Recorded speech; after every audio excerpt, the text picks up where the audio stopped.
India. So I'll start with the judicial tradition or judicial trend, where from we have started this. Now, as you all know, that right to information is not implicitly or expressly written in the Constitution of India as a fundamental right. This is very clear to all of you. This we have already discussed while discussing the Constitution and fundamental rights, that there is no right to information in the Constitution of India. This is one thing.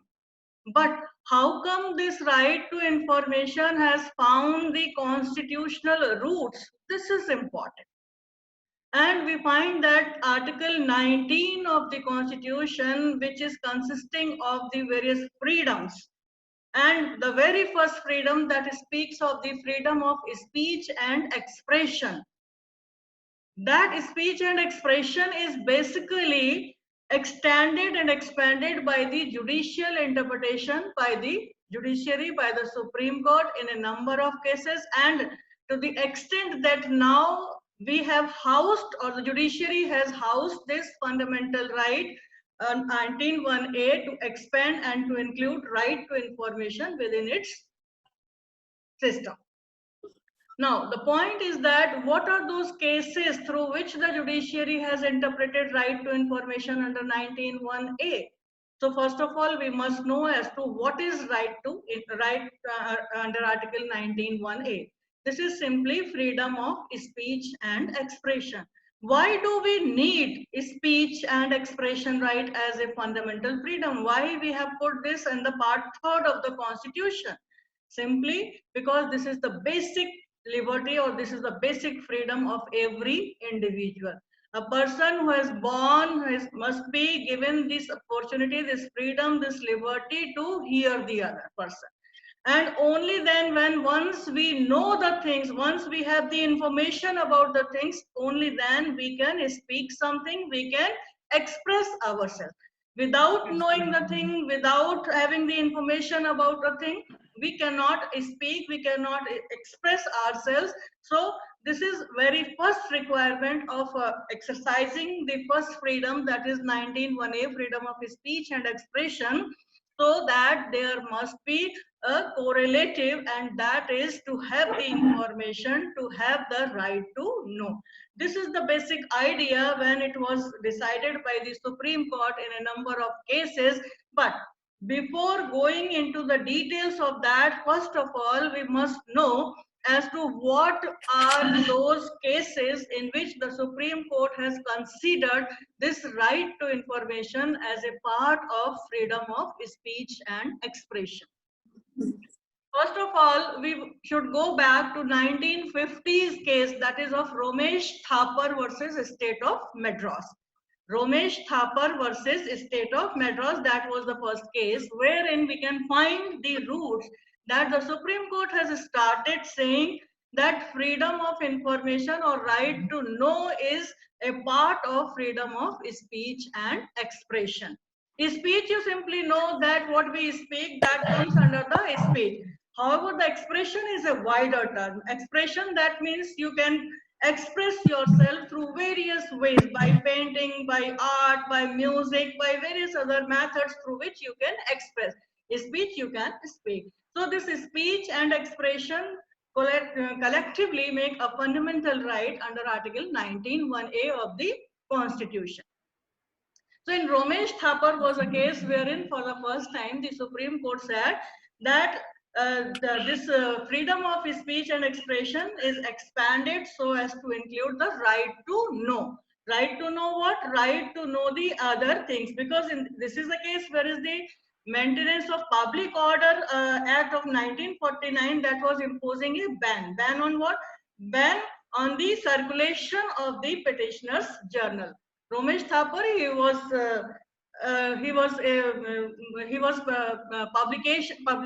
publishing one of the journal, and he was the petitioner in this case, and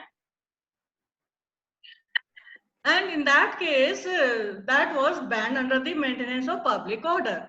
So the court said that if the press, if the petitioner is not allowed, then the other persons may not know as to what is going on, and that's why this has been extended for the publication and the circulation. That is, press right was we can say expressed for the first time by the Supreme Court in this case. And why that press right? If the press has been included in freedom of speech and expression, that simply means that that newspaper will be circulated in the society, in the public, and that public, after reading or after going through the newspaper, will be informed as to what is going on. So once you are banning the publication, once you are banning the circulation, then how the public will be understanding as to what is happening in the society? So this was considered as an extension of freedom of speech and expression. Then another case was of the Hamdard Dawakana versus Union of India, and again this was case directly related regarding the advertisements, and the Supreme Court held that this is an extension of Article 19(1)(a) of the Constitution of India. Then, if we are directly coming to the freedom of speech and expression to relate it with the information or right to know, then we have to go back to the history of India, wherein we all know that we were the slaves and we were in the slavery for more than 2 centuries almost. And we were having the British law, that was Official Secrets Act 1923, as well as we were also having the Indian Evidence Act of 1872. Now, Indian Evidence Act of 1872 under section 123 and 162, that provides for the production of the documents or the disclosure of the public documents on the one hand, and on the second hand, it also provides that if it is related to the matter of state, then those documents will not be disclosed in the public. So there were two, we can say, provisions in the Indian Evidence Act, and these two provisions were come before the Supreme Court in 1961, that is State of Punjab versus Sodhi Sukhdev Singh. State of Punjab versus Sodhi Sukhdev Singh case. Now, in this case, the simple matter that was before the judiciary was whether section 123 of the Evidence Act, which says about the non-production of the documents before the court, before the public, and on the other hand, this should not be produced if it is a matter related to the matter of the state affairs, then whether the freedom of speech and expression can be extended up to know as to whether this right to information or right to know is a fundamental right under Article 19(1)(a) of the Constitution or not. Though in this case, the court was of the opinion that 123 and 162 does not allow the authority, that is the government or the state, because this is a privileged document, to withhold in this public. And that's why a dissenting judgment that was very important on the point, that is of Justice Subba Rao, that he was of the opinion that though it's a public interest document, though it's a document which is related to the matter of affairs of the state affairs, but at the same time, if it is violating the right of the common man, if it is violating the right, then that has to be inspected by the judiciary, whether really the production of that document is violating the interest or not. So public interest should be at a larger scale. So this was the decision of the Supreme Court in this 1961 judgment. Then again, another case was decided by the Supreme Court, that was Amarchand Patel versus Union of India. It was of 1973, which was also, we can say, to some extent related that right of the people to read the newspaper is a fundamental right under 19(1)(a). And when this freedom of speech and expression through reading the newspaper is to be banned, then naturally they may not receive the information, and that information must be received. That is a part, or that is an extension of 19(1)(a). And Chief Justice Ray, A.N. Ray was the judge in that case. So Amarchand Patel is also one of the important case on that point. And then the history started from UP versus Raj Narayan. Now this is important, where for the first time we can say directly the Supreme Court has come out that freedom of speech and expression also includes the freedom to know or right to know. Right to know from whom? Right to know from government, what the government is doing. So this was UP versus Rajnarayan 1975 Supreme Court case, and in this case Justice Matthew was there. And the facts you may be aware, as we have already discussed these facts while discussing the constitution. But for simple knowing that as to what were the facts, this was a case related to the production of the blue book in the parliament. The blue book that is related to the tour and travel programs of the VVIPs, and that was the blue book, which was considered to be a privileged document.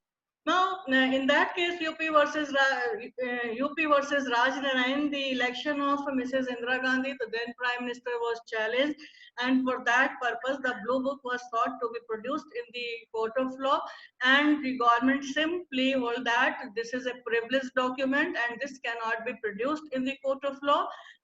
And the plea which was taken, that was of section 123 as well as 162 of the Indian Evidence Act. But here the Supreme Court through Justice Matthew was of the opinion that if any public act is being done by the public authority using the public system, then those things must be made public. That means whatever the government is doing, if it is doing in the name of the public, those public authorities should explain the things or should reveal everything to the person concerned, because they are the masters, they are the sovereign. So right to know is one of the fundamental right under Article 19(1)(a), freedom of speech and expression. Simply that the money is of the public, the representatives, they are from the elected by the public, so what they are doing, that must be made known to the public. This was the idea, and Justice Matthew was of the opinion that this should be disclosed in the public, that whatever the public authorities are doing in the name of the public work, that should be made public. And if it is not to be made public, then it will be simply because some of the parties policies, or this political relationship, or it may be some bureaucratic system that they are not disclosing the things. So these things must be disclosed, because this is an extension of 19(1)(a). The public must know what the government is doing. So secrecy is only one of the exception, while information or right to know is the rule. This was the judgment of the Supreme Court in UP versus Rajnarayan in 1975, wherein Justice Matthew took this bold decision. Then after that, another case which was decided by the Supreme Court, that was SP Gupta versus Union of India. Now this SP Gupta Union of India case, this is also known as the judges transfer case. Initially judges transfer case, now because thereafter so many other cases were also decided by the Supreme Court. So these are known as the judges transfer case number 1. This was the case in which the documents which were related to the appointment, extension, and transfer of some of the judges of the Delhi High Court as well as the Patna High Court were in issue. So the documents which were sought to be produced in the court of law, that documents were relating to the consultation which was made during the meeting of the Chief Justice of India, Chief Justice of the High Courts, and the Law Minister. And because those documents on the basis of which this was recommended that some of the judges may not get extension or the transfer related issues, so those were to be made public. The government took the plea under 123 Evidence Act, that these are and 162 of the Indian Evidence Act, that these are the documents which are privileged documents. These cannot be produced in the court of law. Now here Justice Bhagwati, this was a case which was decided by the 7 judges Constitution Bench of the Supreme Court, and Chief Justice Bhagwati, he has given this judgment in this case that the documents which are in the possession of the government, though that document can be said to be privileged document, but the basis on which that final recommendation has been made, that cannot be said to be a privileged document, and therefore those are to be produced in the court of law. Now, Justice V.R. Krishna Iyer was also the judge of this case, and after this judgment, V.R. Krishna Iyer was of the opinion that this secrecy in the democratic nation is one of the greatest danger. The democracy cannot be vibrant when there would be secrecy. So this secrecy has to go. And that's why he has written an open letter to the then Prime Minister VP Singh in 1989, 26th December 1929, which was published in his book Freedom of Information, which was published in 1990, wherein he has written a letter to VP Singh. He was the Prime Minister at that time. Relating to what?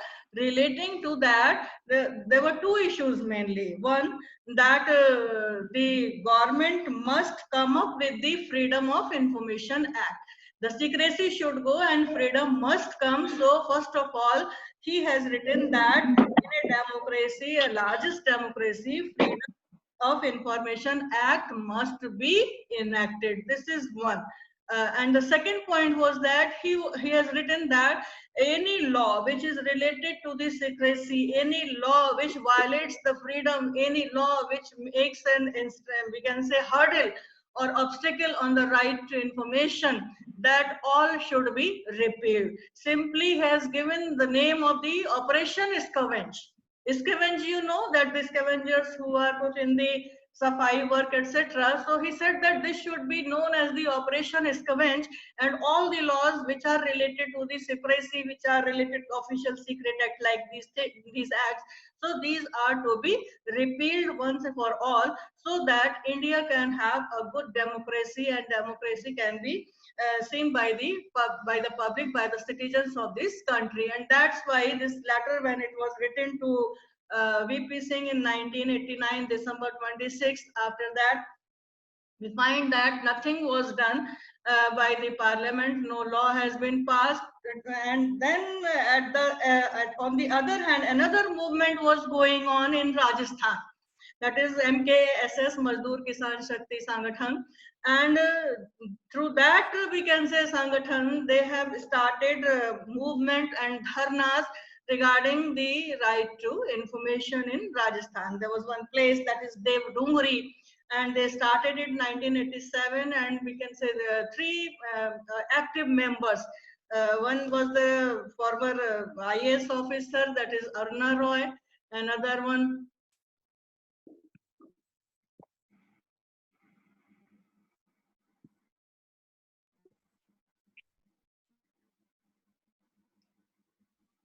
am I audible to all of you?